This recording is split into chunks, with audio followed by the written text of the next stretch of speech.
जो इस असहनीय पीड़ा और वेदना और दबाव को नहीं सहन कर पाए।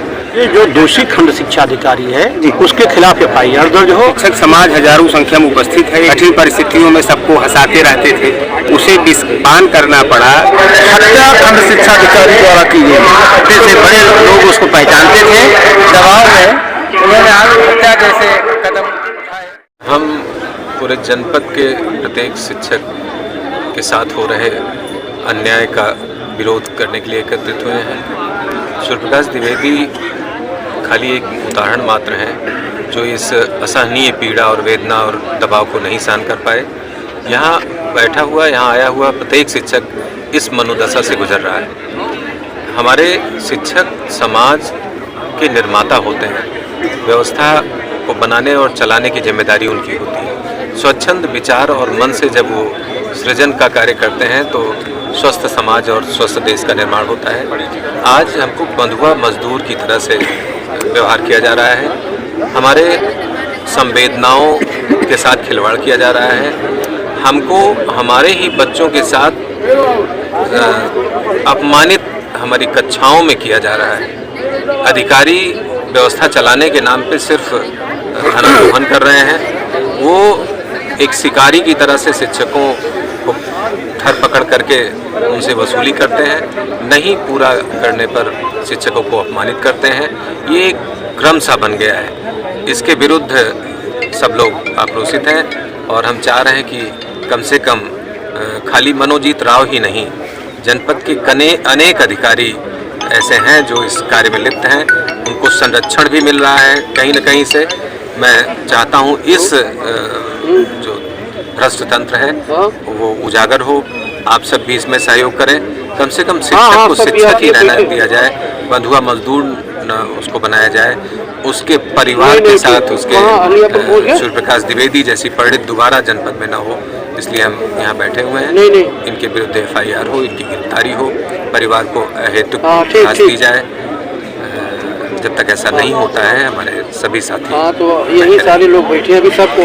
क्या ये टारगेट इनको ही करते थे, ऐसा करते रहते हैं व्यक्तिगत रूप से मनोजीत राव? नहीं, सूर्यप्रकाश मैंने पहले ही कहा, सूर्यप्रकाश द्विवेदी तो एक उदाहरण थे जो दबाव इनका नहीं झेल पाए। हमारा प्रत्येक शिक्षक इतना संवेदनशील होता है और इतना भावुक होता है जरूर।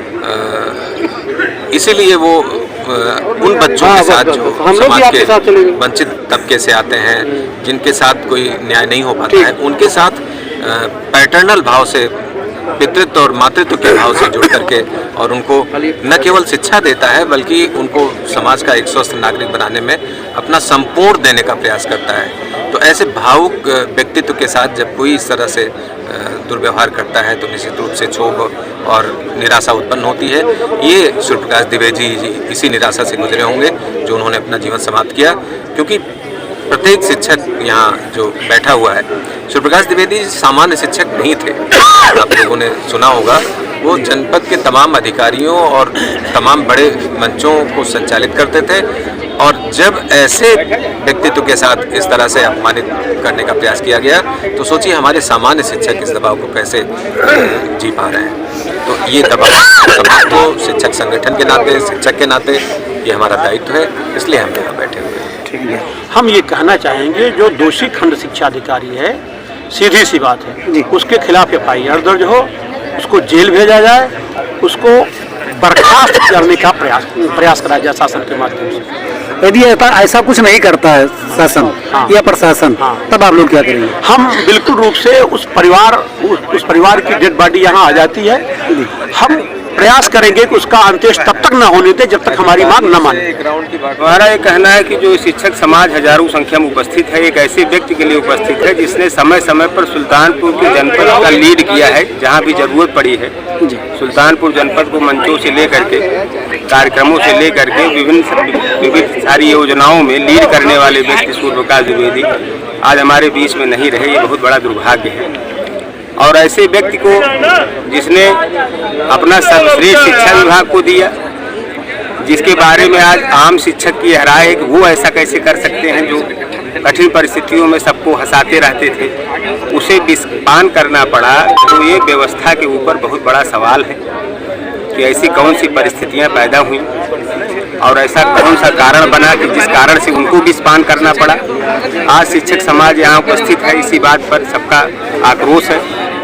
और निश्चित रूप से सूर्य प्रकाश भाई की आत्मा जहाँ भी होगी, आज इस जनसमूह को देख करके, अपने भाइयों के इस जनसंताप को देख करके कहीं न कहीं जो उनके मन में क्षोभ होगा, इसके लिए वो आज महसूस कर रहे होंगे हमने जनपद में जो किया सब हमारे साथ। आप हम चाहते हैं कि इस मामले की मजिस्ट्रेटियल जांच हो और शिक्षक प्रतिनिधियों को उस जांच का हिस्सा बनाया जाए। जो ऐसे संगठित अपराध करने वाले, सिंडिकेट बनाकर घूमने वाले अधिकारी हैं, जिनका केवल एक उद्देश्य है कि हमको किसी भी सूरत में पैसा कमा लेना है, वो अध्यापक को चाहे जिस भी स्थिति से गुजरना पड़े, उनकी जांच हो और उसमें शिक्षक प्रतिनिधियों का भी पक्ष शामिल किया जाए, जो बता सके कि ये क्या करते हैं। एडीएम साहब, डीएम साहब, सीडीओ साहब को क्या मालूम है कि अध्यापकों के साथ क्या हो रहा है? ये तो अध्यापक ही बता सकता है कि उसके साथ क्या हो रहा है। उनका पक्ष लिया जाए, उस जांच कमेटी में संगठन को भी सुनने का अवसर दिया जाए और 24 घंटे के भीतर ऐसे दुर्दांत अधिकारी की गिरफ्तारी सुनिश्चित की जाए और इसकी कड़ी से कड़ी सजा सुनिश्चित की जाए, ये हम चाहते हैं। ठीक, एक खंड शिक्षा अधिकारी के उत्पीड़न से हमारे एक बहुत ही ओजस्वी शिक्षक की जीवन लीला समाप्त हुई। उनकी हत्या खंड शिक्षा अधिकारी द्वारा की गई। उनको आत्महत्या के लिए उकसाया गया, प्रेरित किया गया। ऐसी परिस्थितियां पैदा की गई है, उन्होंने अपनी जीवन लीला समाप्त की है।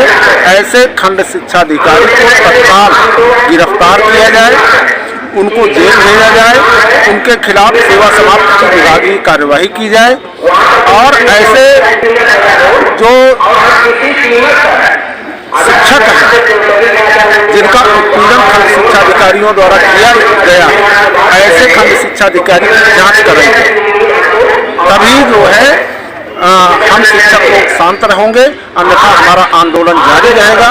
और हम तब तक, जब तक न्याय नहीं मिल जाता आदरणीय स्वर्गीय सूर्य प्रकाश द्विवेदी जी के परिवार को, तब तक हम आंदोलन करते रहेंगे।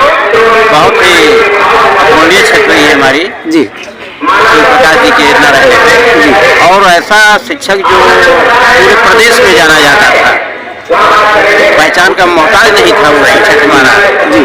छोटे से बड़े लोग उसको पहचानते थे और इस तरीके से उसको आत्महत्या के लिए शिक्षा अधिकारी ने दबाव डाला, मानसिक उत्पीड़न किया, जिससे आज वो शिक्षक हमारे बीच में नहीं रहा। और इसके लिए हम संघर्ष करेंगे और जब तक न्याय नहीं मिलेगा, शिक्षा अधिकारी की गिरफ्तारी नहीं होगी, उसे नौकरी से बर्खास्त नहीं किया जाएगा, तब तक हम लोग चैन से नहीं रहेंगे। जैसा कि आप लोग जानते ही होंगे, हमारे बीच के शिक्षक साथी एक विभागीय अधिकारी के दबाव में उन्होंने आत्महत्या जैसे कदम उठाए, तो उसकी हम लोग बहुत निंदा करते हैं और सरकार और प्रशासन से मांग करते हैं कि इसमें जांच करा कर